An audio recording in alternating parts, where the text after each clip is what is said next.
After naman dito sa Mines View Park, punta naman tayo ngayon sa Mansion House. Kung sasakay tayo ng jeep o taxi papunta doon, less than 10 minutes ay nandun na tayo. Pero kung maglalakad naman tayo, mga 15 to 20 minutes mula dito sa Mines View hanggang doon ang lalakarin. At mga 10 minutes naman pag magja-jogging tayo.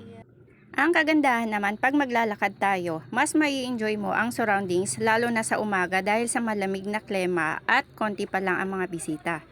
Minsan kasi lalo na sa mga araw ng holidays at gaya ngayon na bakasyon ng mga estudyante, marami talagang dumarayo dito kaya minsan nagkakaroon dito ng traffic at crowded na rin.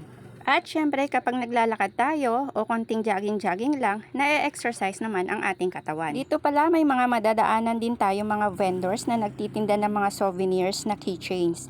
Gaya ni ate. Siya ang pinakamaaga ngayon kaya yan, siya ang may unang customer agad. Then, nagulat din pala ako nung makita ko ang coffee shop na to. Palibhasa, bihira lang ako umuwi dito sa Baguio at bihira lang mamasyal pag andito ako. Dati kasi isang maliit na lumang bahay lang to, pero ngayon, ayan, coffee shop na pala siya.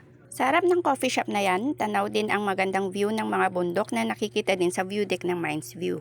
Kaya minsan may mga turista din dito banda para magpa-picture lalo na yung mga naglalakad. Actually, marami na ring mga gusaling pinatayo dito, mga hotels at mga restaurant. Na nung dati, mga pine trees ang karamihang makikita sa paligid. Gaya dito banda, dati puno ng pine trees dyan, pero ngayon, ayan, isang magandang hotel na nakatayo. At dito naman banda, dito nga pala nakatayo noon ang lumang mansion ng mga Marcos. Matagal nang abandon ang mansion nila dito, kaya ang itsura noon ang lugar na ito ay masukal at napapalibutan pa rin ng mga pine trees. At ngayon, ito, nagulat na din ako kasi ngayon ko lang din nalaman na nire-renovate na pala ang lugar na to. Hindi ko nga lang alam kung pag-aari pa rin ito ng ating Presidente Marcos o iba na. Sabi ko nga sa inyo, mas mai-enjoy nyo maglakad na lang kung kayo ay mamamasyal dito dahil mas mapapansin nyo ang ganda ng lugar. At gaya nito, mafe-feel nyo ang lamig sa paligid, lalo na kapag medyo foggy pa. Ito pa nga pala ang isasuggest ko sa inyo kung kayo ay mamamasyal dito. Kung balak nyong mamasyal sa Mines View Park, Mansion Park kung saan papunta tayo ngayon, Wright Park at Botanical Garden, mas maganda o mas maiging unahin nyong puntahan ang Mines View Park dahil ang mga kasunod na park ay madadaanan din naman kapag kayo ay pabalik na ng bayan. So, after almost 20 minutes of walking, andito na tayo sa Mansion House. Dito pala tumutuloy ang ating presidente sa tuwing sila ay nagpupunta dito sa Baguio. Bali kung gusto nyong magpa-picture taking, pwede naman kayo lumapit sa tapat ng gate para magpa-picture. Then sa harap ng Mansion House, nandito ang medyo mahaba-habang parang pool o lake daw. Dito naman ang pinaka-paborito kong lugar para mag-jogging at mag-relax kasi napakasarap mag-exercise dito. Sariwa ang hangin at malamig kaya madalas kahit sobrang exercise na ako pero di ako gaanong pinagpapawisan. Mas maraming nagja-jogging at nag-e-exercise dito simula 4:30 ng umaga hanggang 7 a.m. Lampas 7 na kasi kaya ito konti na lang yung nagja-jogging na nakikita nyo.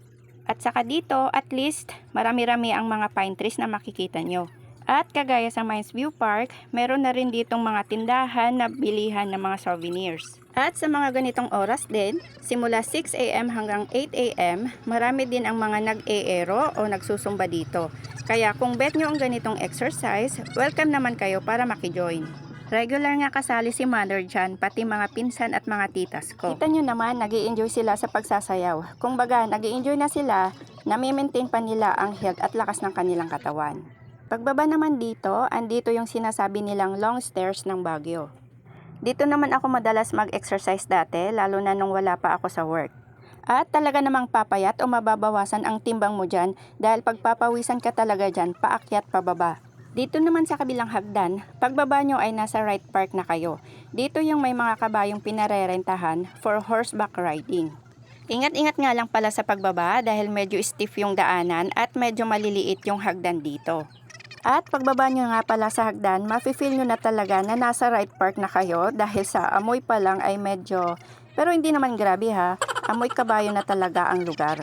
Actually, dito na kami lumaki ng mga kapatid ko noong nasa elementary pa lang kami from grade 1 to grade 6. Dati kasi may tindahan kami dito at halos doon na kami nakatira. Tapos, ang late father ko pa ang presidente dito ng mga Pony Boys o ng Horseback Riding Association dito. Kaya sa mga gustong makaranas ng long horseback riding, dito madalas pumupunta ang mga tao. Per hour ang rentahan ng kabayo dito, pero pwede rin yung ilabas yung kabayo upang gamitin sa pamamasyal sa ibang lugar kung gusto nyo. Pero syempre, mas mahal ang renta nun kaysa dyan lang kayo sa oval magpaikot-ikot. At syempre, maliban sa mga kabayo, marami din dito mga halamang binibenta, mga souvenirs din, at mga pasalubong. Medyo mahaba na ang video na to, kaya dito ko na muna puputulan. Watch nyo ang part 3 dahil ipapasyal ko naman kayo sa Botanical Garden. Follow nyo lang ako. Thank you for watching. Bye!